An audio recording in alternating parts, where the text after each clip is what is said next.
Game changer cinema piracy కాపీని ప్రసారం చేసిన ఓ లోకల్ ఛానల్ నిర్వాహకులపై గాజువాక పోలీసులు చర్యలు తీసుకున్నారు. గేమ్ చేంజర్ సినిమా జనవరి 10న థియేటర్లలో రిలీజ్ అయింది. ఈ సినిమా పైరసీ కాపీని ఒక స్థానిక టీవీ ఛానల్లో ప్రసారం చేయడంతో కేసు నమోదైంది. ఈ మేరకు పోలీసులు టీవీ ఛానల్పై దాడులు జరిపి సామాగ్రిని స్వాధీనం చేసుకున్నారు. అలాగే అప్పలరాజు అనే వ్యక్తితో పాటు పలువురిని అరెస్ట్ చేశారు.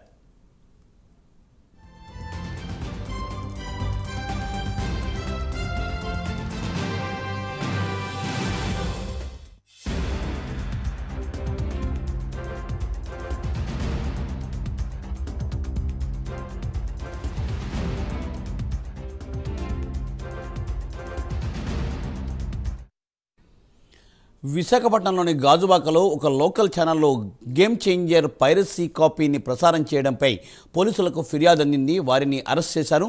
దీనిపై మరింత సమాచారాన్ని మా ప్రతినిధి అవతార్ యాదవ్ అందిస్తారు. అవతార్.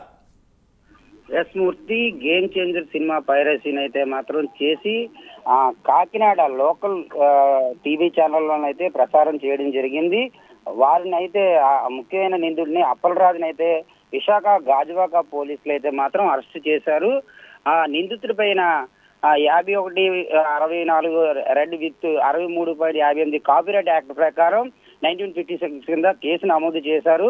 ఆయన అయితే అదుపులోకి తీసుకొని అరెస్ట్ చేసి ఆయన పైన కేసు నమోదు చేశారు. ఈ సినిమానైతే మాత్రం కాపీరైట్ చేసి ఎక్కడైతే కాకినాడ ఉందో కాకినాడ లోకల్ కేబుల్ ఛానల్లోనైతే ప్రసారం చేయడం జరిగింది. దీని సమాచారం అందిన తర్వాత ఏదైతే నిందితుడు ఉన్నాడో నిందితుడిని అదుపులో తీసుకొని కేసు నమోదు చేశారు. అలాగే ఇటువంటివి మరిన్ని జరగకుండా కూడా తగు చర్యలు ఇంకా కఠినమైన చట్టాలు ఉంటే బాగుంటుందని చెప్పి చాలా మంది అభిప్రాయపడుతున్న పరిస్థితి కనపడుతుంది. Murthy. Thank you Avatar. Thanks for update.